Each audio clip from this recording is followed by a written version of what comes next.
ඉස්සර කාලෙක සිදුණු අපූරු පුවතක් පිළිබඳ ගෙනහැර පෑමට අපි සූදානම් වෙනවා. මිනිසුන්ගේ පුහුමානය නිසා වෙච්චි ඇබැද්දියකි මින් පාඩම් හැමදෙනාම ගත යුතු වෙනවා. ඔව් මින් පාඩම් හැමදෙනාම ගත යුතු වෙනවා. එකම පවුලේ දියණිය ගැන විවාහයක් කර දෙන්නට අම්මා තාත්තා දෙන්නා කතිකා කෙරුවා.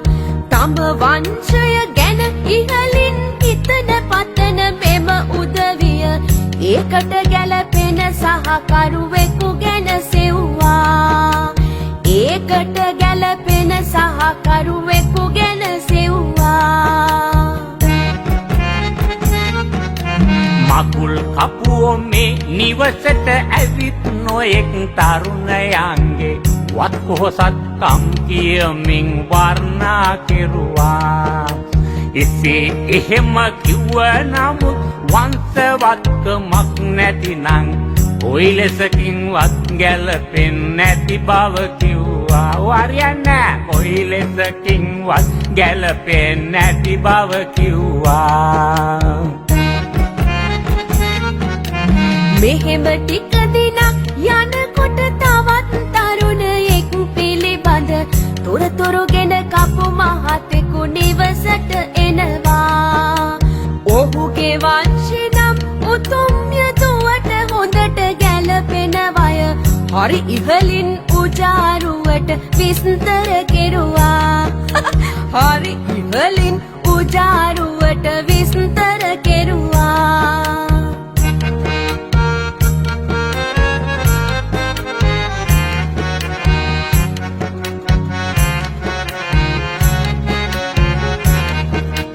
දෙමව්පියන් සතුටු වෙලා ඒ තරුණයා ගැන සොයලා අමවන්තෙට ගැලපෙන බව හොඳයයි කිව්වා.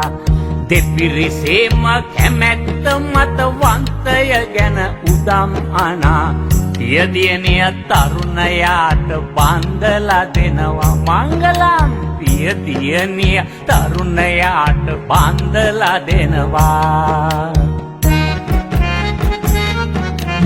විවාහ වුණු මේ තරුණිය දෙමව්පියන්ගෙන් නැත්ව තම හිමිගේ නිවසට විත් ජීවත් වෙනවා.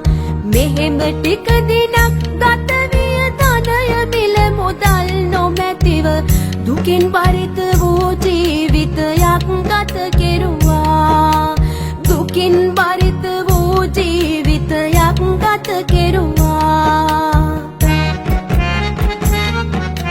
වංශය නම් හරි ඉහළය වත්කම් එම නොමැති වුවත් අහිංසකව මේ තරුණිය කාල්ගත කෙරුවා.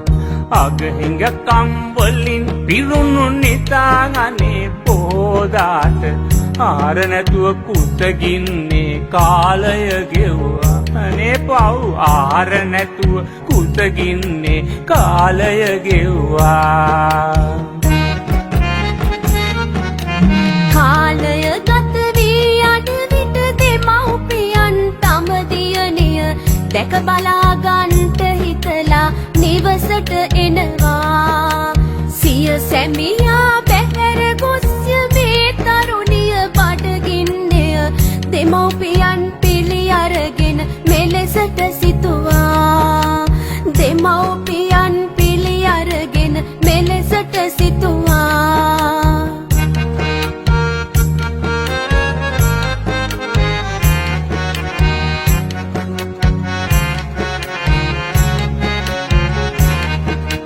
මුළු තැන්ගෙට ගොස් අනිකට හිස් වළඳක් ලිපේ තබා හැන්දක්ගෙන වළඳ කූරු ගාන්ට වූවා.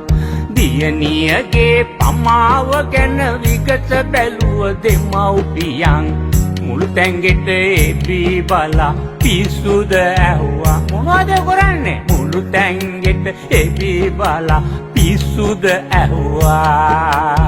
අම්මා තාත්තා දෙන්නට කන්න උයලා දෙන්න කිසිම දෙයක් නැති බව දුකසේ පැවසුවා. කන්න බොන්න නොමැති වුවත් බැලුවේ වංශය විතරයි. එනිසා අනේ මම වංශේ කබල් ගානවා. දැන් ඉතින් මොනවා කරන්නද හොම්ම කබල් ගාපන්.